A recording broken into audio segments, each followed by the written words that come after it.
من نمیدونم تا کی ما باید تقاص بدیم به خاطر بی‌عرضگی صنعت خودرو تو کشورمون که اینا آشغال تولید کنن و ما مجبور باشیم این آشغالا رو بخریم. که چی میخوام حمایت کنیم از صنعت، از صنعتگر میخوام حمایت کنیم به قیمت جون ما، از جیب ما، از جیب خودت خرج کن، از جون خودت مایه بذار. رؤسای ایران خودرو سایپا کدومشون محصولات خودشون رو سوار میشن؟ بعد میگن حمایت از صنعت خودرو. مرد حسابی نخر.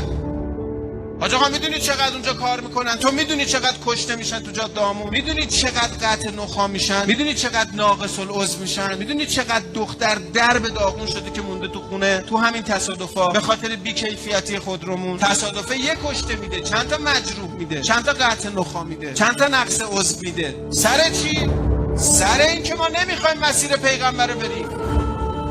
مسلمون به ریش و عمامه و عباب و نماز و تسبیح و انگشتر نیست آقا. مسلمونی به رفتاره. وگرنه ما جنس آشغال تولید کنیم اینا. ایران خودرو یه قرآن میذاره تو داشبورد. خجالت داره. اون خیانت به اون قرآن که میذاری تو داشبورد ماشین. تو کارتو قرآنی انجام بده، نه عداده رو. تو جنستو با کیفیت تولید کن. اونی که داره ماشین قرآنی تولید میکنه بنز آلمانه، بی ام آلمانه، فیات ایتالیاست، نه تو.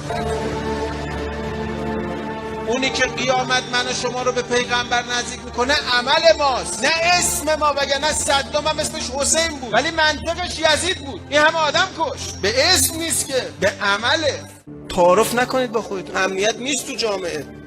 شاید 100 بار این صحنه رو دید. مثلا دستفروشیه، مامورین سد معبر شهرداری میریزن له میکنن بساط طرف رو. مثلا حق شرعی ندارن، خلاف این کار. بساط طرف رو له میکنن، میبرن مثلا طرفم میدو التماس میکنه، هیچ کم باش کاری. شما هم حرف بزنی با شما برخورد. چون اون روزی که اینا این کارو کردن هیچکی نگفت، امروز به جای رسیدن میذاریم تو سینات میگه برو تو رفتیم حرف نزن.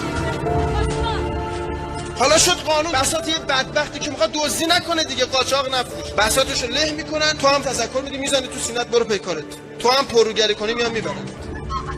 من میخوام بگم هیچ کدوم از مسئولین مثلا علمای حوزه هیچ کدوم این صحنه ها رو ندیدن مثلا این اتفاقاتو نباید تذکر بدن. اونوایی نمیرن آقایون، تو خیابون رد نمیشن، برخوردار نمیبینن. تا حالا ماشینشون جریمه نشده؟ جریمه همراه با توهین نشدن؟ خب چرا هیچ کی تذکر نمیده؟ چرا انقدر تذکر نداریم؟ یکم که بخواد تذکر بده میگه جایگاهمو از دست میدم. یعنی جایگاه این صندلی میکروفون انقدر مهم میشه که من همه چی روی میکروفون میگم غیر از چیزی که به من واجبه و باید بگم. وقت جامعه رنگ دینی داره، یعنی همه محاسن دارن، نماز جماعت میخونن، نماز جمعه میرن مسجد داریم، هر روزم گنبدهای مساجد بزرگتر میشه. 2 روز دیگه رو خونه هاشون هم بعضیا گنبد میسازن، رو دانشگاه هم گنبد میسازن، رو فروشگاه هم گنبد میسازن. از مظاهر دینه دیگه، ترویج دینه. بعد یه دفعه تو روزنامه میزنه فلان کسک اینقدر 1000 میلیارد مثلا برد. با چه سندی بهش وام میدی که پولو میبره؟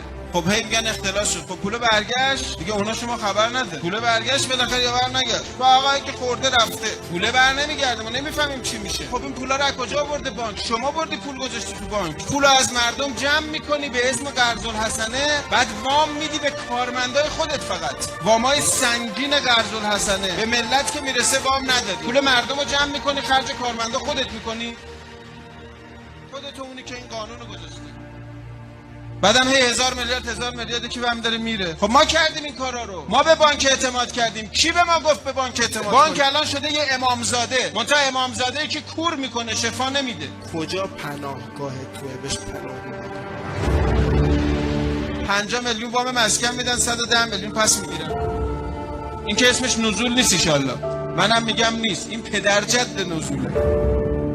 آقا اگه یه دختری موهاشو بذاره بیرون، از نامحرم نپوشونه موهاشو، این عذابش قیامت چیه؟ شنیدین عذابش چیه؟ آویزونش میکنه از چند سال؟ مثلا 100 سال، 10 سال. بعد میشه بگید یک روز در قیامت معادل چند روز در عالم دنیاست؟ گفتن 50 سال. نه که اینقدر طولانیه، یعنی اینجوری میگذره، سخت میگذره. میخوام بگم سخت میگذره. یعنی یه دختری موهاشو گذاشته بیرون، بعد خدا 1000 سال اینو همو آویزون میکنه، بعد وسط آتیش. بعد مثلا طرف میگه من تشنمه. چی بهش میدن تو جهنم؟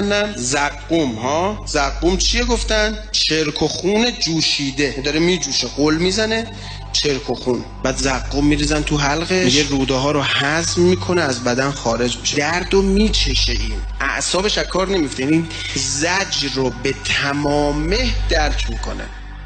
بعد میشه عاشق این خدای شد؟ خب اگه خدا اینجوریه که داعشی خیلی آدم خوبیه، اینقدر دیگه کسی اینا اذیت نمیکنه. اینا هیچ چی نیستن در برابر اون عذاب. وقتی خدا رو اینجوری نشون میدی، خب اینا کاراشون توجیه داره دیگه. میگن این خدا میخواد ببره 100,000 سال آویزونش کنه، حالا ما 100 آویزونش کنیم. خب حالا منطقیه این حرف؟ اینه یه چیزی رو میخوای به خدا نسبت بده، تش نمیفهمی بگو من نمیدونم. بابا یه خدا درست کردی اون بالا، جلادام اینجوری نیستن بابا. 24 ساعت که یارو زجرش اومد یه روز، 2 روز، 1 ماه، 2 ماه، 1 سال اعتراف کنه، تش تمومش میکنن. یه تیر بزن تو بخش یارو رفت، یا ولش میکنه میگه برو. 1,000,000 سال یارو آویزون میکنن که موهاتو نامحرم دیده. من میخوام بگم من کار با حجاب تو ندارم. نمیخوام الانم بگم موشو میذاره بیرون گناه کمی یا گناه زیادیه. من میخوام بگم این عذاب منطقیه یا منطقی نیست. میخوام بگم یه خدایی درست کردی اون بالا جلادخونه راه انداخته. خب مؤمنین اینجوری هم میخواد دیگه. اینا برای کدوم خدا دارن قربونی میکنن؟ برای خدایی که یه تار مو رو 1000 سال آویزون میکنه، بعد چرک و خون رو میده بجوشونن، میگه اینو به جای آب بدید بخوره به اینا. یه دین درست کردیم خطرناک. هر کی به یه قدرتی میرسه سریع شروع میکنه سلیقه خودش رو از دین اعمال کردن. به چه حقی اعمال میکنی سلیقه؟ بعد میگه اینی که ما میگیم دینه، هر کی خلاف این بگه خلاف دین گفته. کی گفته اونه که تو میفهمی دینه؟ این فهم تو از دین. آقا خدا قیامت یقه ما رو میگیره، میگه تو چی کاره بودی رفتی گفتی دین اینه؟ به تو چه ربطی داشت آخه؟ نامه داده بودم بهت، ملک به تو نازل شده بود. چی بوده؟ هیچ مرض داشتی؟ نمیگفتی میمردی؟ یه اعتقادی داشتی مال خودت نگه می‌داشتی، پیش منم حجت داشتی، میگفتی من اینو فهمیدم. اما این که این فهم تو رفتی نشر دادی، بعد جلو فهم دیگران گرفتی، بعد با فهم دیگران رو تکفیر کردی، بعد حکم اعدام دادی برای دیگران. خدا میگه خود تو چی کاره بودی این غلطا رو کردی؟ چی میخوای جواب بدی؟ کسی از پیش حضرات معصومین نیومده بیاد بگه معادینه که ما میگیم غیر از اینم نیست. چیزی که تقلیدی نیست. اگه من فکر کردم به یک نتیجه رسیدم غیر از اون که شما رسیدی، باید بگی نتیجه تو باطله. یعنی چی؟ این معادی که شما میگی اصول دینه، بعد میگی اصول دین عقلیه، خودت باید بری برای خودت حجت به دست بیاری. اگه من رفتم فکر کردم بر اساس منابعی که هست، با تفکر و عقل خودم، با آیات قرآن به اون نتیجه رسیدم غیر از اون که گفتن، حالا بعد بگی که ایشون انحراف عقیده داره. یه طرف میگیم تقلیدی نیست، یه طرف میگیم فکر کن اگه به اون که غیر از ما میگیم رسیدی تو انحراف فکری داری.